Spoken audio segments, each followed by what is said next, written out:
Hey guys, this is Mark Blakely. I'm going to go ahead and show you my first instructional video here on a classroom management platform called Dojo.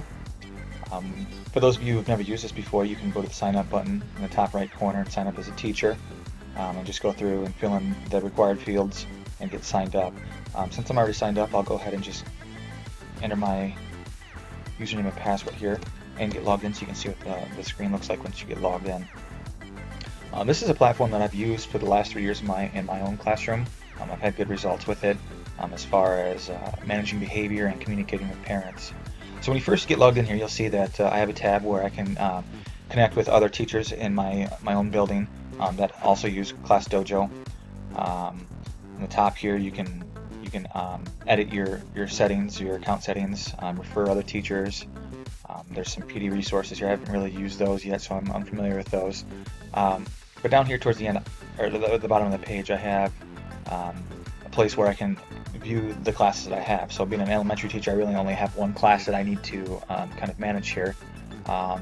So I could easily go in here and add a class, name the class, select what grade it would be, and go from there. I'll just go ahead and use their demo class since they already have students added to it, and that saves me time from doing that. And you can see that I have a view here of the students that are in the demo class. So what I can do is I can go ahead and click on Matthew Damon here, and there are some positive behaviors that I can give Matthew. Looks like they only start out with 3, and you can very easily add some on there. So what I usually like to do at the beginning of the year is I like to go through and just add things that I value in the classroom and reward. So I don't want to add 30 different things because it gets to be pretty time consuming when you have to add or just kind of reward all these positive behaviors throughout the day. So I'll just go ahead and I'll add a skill, just kind of show you what that would look like. I'm going to call it act of kindness.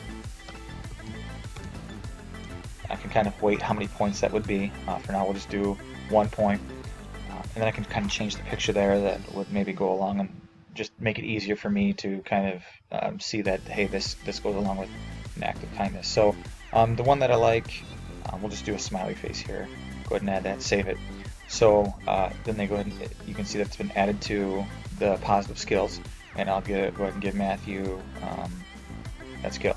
So I'll exit out here, and then now I can click on act of kindness, and what you'll notice is, and this is very great with this being in the classroom, is that if I'm noticing one student doing something well, if the speakers are on, you'll hear a chime, and all the other students will kind of hear that, and then it's kind of that positive reinforcement that one student was rewarded, so you start to see a lot of other students kind of follow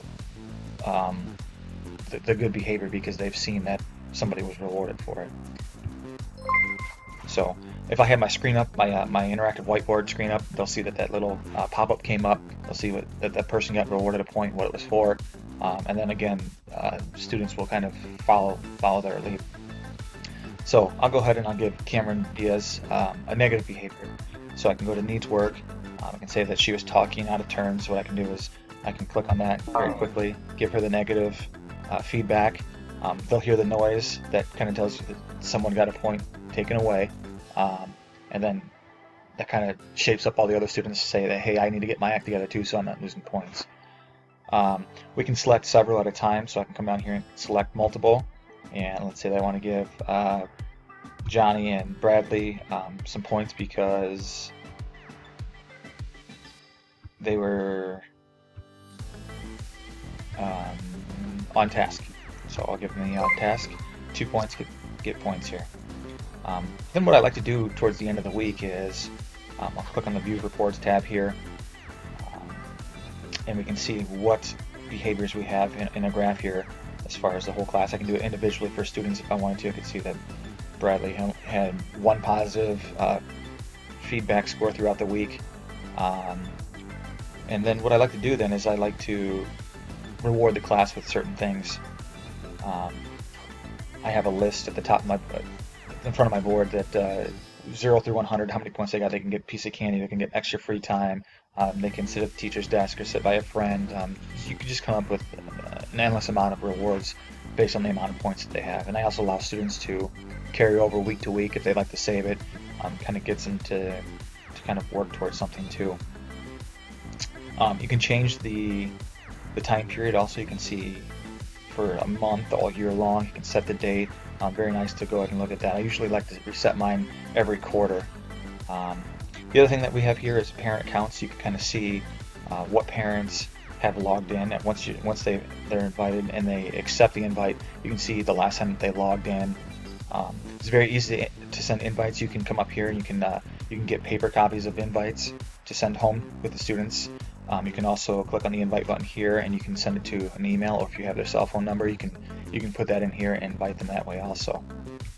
So very, very good tool to use in the classroom as far as managing behavior. One of the other aspects of Class Dojo that I really, really started to like this last year was the stories.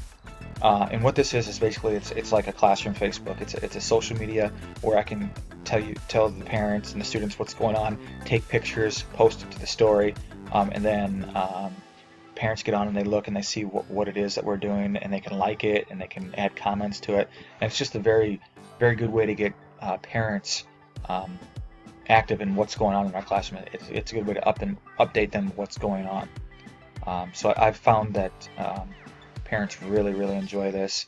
Usually, like I mentioned in an earlier post that last year I had 21 students. Out of my 21 students, there were 18 parents that were signed up. So I knew 18 of my 21 students were seeing what I absolutely wanted to send home to them right here, because every time someone saw something, I could see that on my dashboard. And then the messages, I use this quite a bit too. So instead of emailing a parent, I could just send some messages through this, and the parents actually download an app of Class Dojo and it goes right to their phone. So when they have a message, they get notifications. That way they know right there and then that they've gotten a message. And what's really nice is that it just records your messages all year long. So there was one student last year who I was writing to their parent every other day, and I had a nice log of everything that we've talked about through the entire year. So if you ever have an administrator that needs to look at things like that, you have that available to you very, very conveniently. So that's Class Dojo in a nutshell, very, very quickly. As far as meeting ISTE standards, because I'm able to communicate information to parents through this platform, it meets ISTE standard T.3.C. And with the social interaction between the teachers and the parents and sometimes students, and how I'm able to model good etiquette with the social interactions online here, it also meets ISTE standard T.4.C. Hope you enjoyed the video. This has been a very good tool for me in my classroom.